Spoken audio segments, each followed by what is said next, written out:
Title: They came for me at 3 a.m. My phone buzzed at 3:07 a.m. That's not a time for good news. Only death or confession calls at that hour.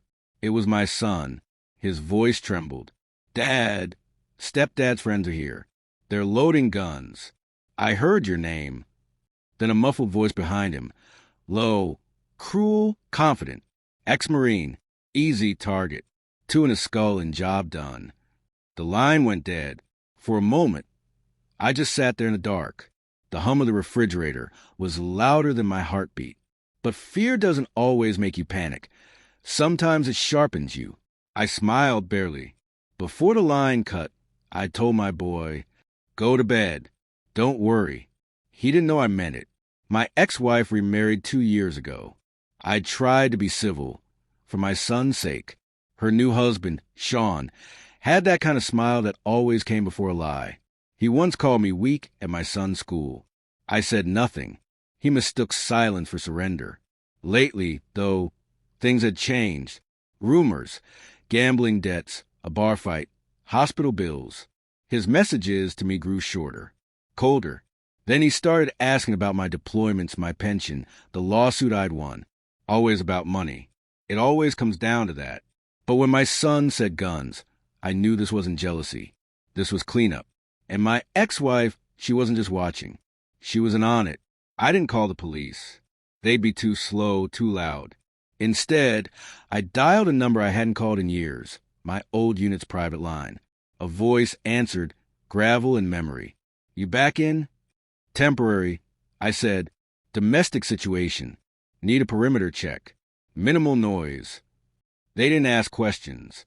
Marines never do. While I waited, I watched my security feeds. The motion sensor blinked once.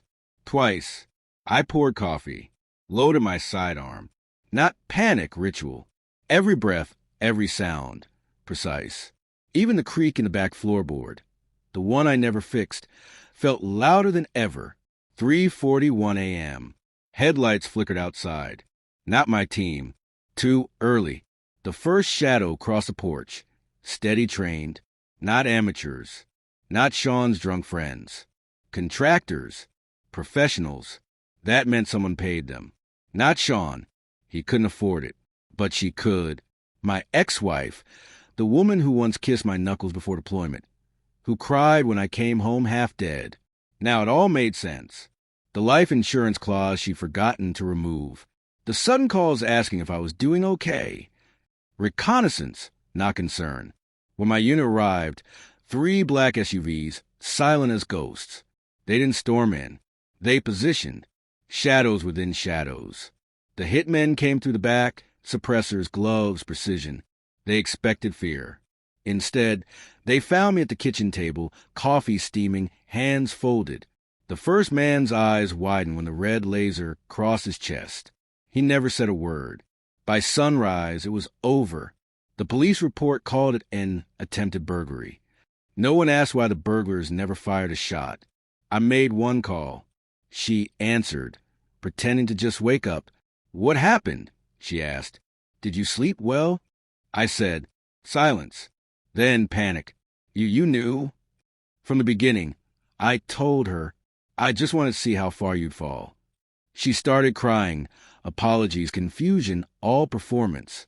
I hung up halfway through her act. My team took care of the rest. The contractors had records, ugly ones. Their employer's name, her name, was now in a federal file. By noon, her husband's business was raided. By evening, her accounts were frozen. Vengeance doesn't burn like fire. It's ice, melting slow in your veins. My son's safe now, living with me. He doesn't know the details, just that Dad fixed it. Sometimes he asks if I'm angry at his mom. I tell him no. Anger means you still care. Now there's only silence and clarity. I still wake at 3 a.m. sometimes, waiting for the phone to ring. When it doesn't, I close my eyes and smile. They came for me once. They won't again. And if they do, I'll be waiting.